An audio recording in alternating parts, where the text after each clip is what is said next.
السلام عليكم. في بعض عملاء الفترة اللي فاتت قالت احنا اتنصب علينا في المعرض او في محل الاجهزة الكهربائية، قالوا لنا ان التلاجة دي 24 قدم، ولما روحنا البيت لقينا مكتوب عليها 19. اشترينا تلاجة 18 قدم وقالوا لنا عليها 18 قدم. ركناها سنة واتنين، ولما فتحناها للعروسة عشان نشغلها لقينا مكتوب عليها 14 قدم. تعالوا مع بعض نعرف بعد الفاصل تفاصيل النصباية دي ايه.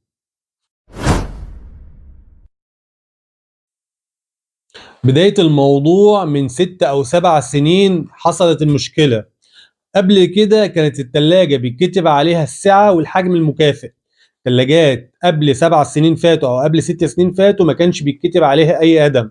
بل كنا بنجيب القدم ده منين؟ كان مثلا تلاجة بتنزل حجمها كبير، مندوب الشركة والتاجر يتفقوا إن التلاجة دي كبيرة فنقول عليها 24 قدم. التلاجة دي أصغر منها في السعة شوية فنقول عليها 22 قدم. الكلام ده كنا بنقوله اجتهادي مش مكتوب على التلاجة. التلاجة دي شايفين ان هي صغيرة والسعة اللترية بتاعتها قليلة قوي، نقول عليها 14 قدم مثلا. كان الموضوع اتفاق ما بين التاجر وما بين مندوب الشركة واجتهادي. جت الدولة قالت يا جماعة ما ينفعش الكلام ده. من 7 سنين وجهت الجهات المعنية زي حماية المستهلك وغيره، المصانع والشركات، ان هم يكتبوا على التلاجة القدم بالظبط. اصبح دلوقتي ان احنا النهارده بنقول على التلاجة 24 قدم وده اجتهادي مننا مش مكتوب عليها. تاني يوم جينا نبيعها لقينا مكتوب عليها 19. طب ازاي هنبيع تلاجة 24 وهي مكتوب عليها 19؟ طب هل العميل هيتقبل الفرق ده في الكلام ولا لا؟ من هنا حصلت المشكلة. في بعض تجار او بائعين بينسوا يقولوا للعميل يا جماعه خدوا بالكم ان التلاجة دي 24 واحنا بنقول عليها 24 من زمان، لكن اصبح ان هي بيتكتب عليها 19. والافضل ان احنا ناخد بالساعه اللتريه.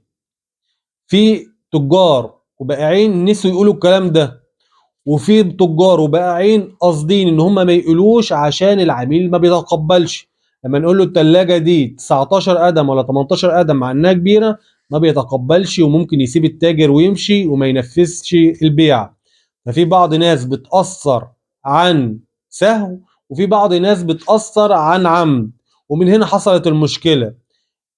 العميل نادرا ما بيبص على بطاقة الكفاءة اللي مكتوب عليها القدم، ما بيبصش على البيانات اللي موجودة. فالبائع بيقول له التلاجة ديت 24 قدم، ماشي تمام، بيبص عليها يفتحها يشوفها وسعها كبير، التلاجة ما شاء الله ضخمة، بياخدها ويروح البيت. بعد ما ينقلها يتفاجئ ان هي لما يجي يبص على ورقة بطاقة الكفاءة او الورقة المكتوبة اللي هي مكتوب عليها 19، يتفاجئ لو عنها في البيت سنة واتنين عشان العروسة لما تتجوز، يجي يفتحها وقت ما العروسة تتجوز يلاقي مكتوب عليها مقاس اصغر من اللي اتقال له في المعرض. العميل طبعا بيزعل، واول شيء بيجي في دماغه ان انا اتضحك عليا واتنصب عليا، ويرجع للتاجر. في ناس بترجع للتجار وبتعمل معاهم مشاكل وتتخانق معاهم، وانت ضحكت عليا وانت نصبت عليا، وانت قلت لي التلاجة دي 24 ومكتوب عليها 19، انت قلت لي التلاجة دي 18 ومكتوب عليها 14، وتصبح في مشكلة.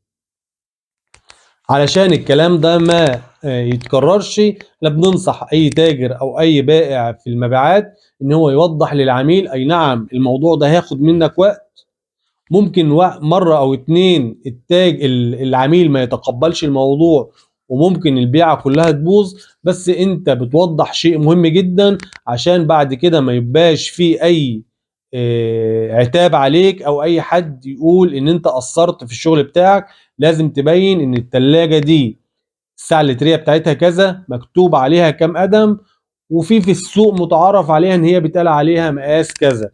لازم نوضح ونبين الكلام ده كله عشان ما فيش حد يتهمنا بأي نصب أو أي تقصير بعد كده. الموضوع يا جماعة في الأول وفي الآخر مش في إيدينا، ده موضوع حصل بين يوم وليلة، الأقدام اتغيرت والدنيا اتغيرت. كنا عاملين لحضراتكم فيديوهات قبل كده قديمة عن الأقدام وعن مقاسات التلاجات وإزاي اشترينا تلاجة ولقينا المقاس اتغير. هنسيب لحضراتكم اللينكات بتاعت الفيديوهات دي في صندوق الوصف أو في أول تعليق عشان تبصوا عليها لو عاوزين شرح أكتر من كده. ما تحرموناش من التعليقات واللايك والشير بتاعكم والتفاعل الحلو بتاعكم، ونتمنى نكون ضفنا لكم معلومة جديدة. السلام عليكم.